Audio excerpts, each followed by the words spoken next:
ቀኑ ከዘገየ ሆነና የገባኝ የበደልኩሽ ልኩ ይቅርታ ብያለሁ በመጸጸት መልኩ ባመጣው ላቀለው ካካሊ የጸጸትን ቅጣት ከይቅርታዬ ውጭ በመበገር አቋም የመጎዳቴ ጽንስ አልቀነሰም ቅንጣት ዥንጉርጉር ቢሆንም አይነቱ ቢበዛ የመበደል ቀለም የተጸጸተን ሰው ይቅርታ መቀበል መሸነፍ አይደለም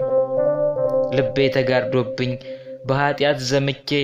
ቢወራ ቢነገር ሰሚ ያሰለቻል ባንቺ የፈጸምኩት የክህደት ታሪኬ በእጄ የተያዘ ወርቅ ከመዳብም ያንሳል የሚሉት አባዜ እውነታ መሆኑ አሁን ነው የገባኝ ስትርቂኝ ጊዜ ይቅርታዬ ረፍዶ ቢደርስም ከጀሮሽ ቀን ጨልሞ መሽቶ ላሁኑ ከራራሽ እምልልሻለሁ ድጋሚ አልቀባሽም የበደልን ሽቶ ይቅርታ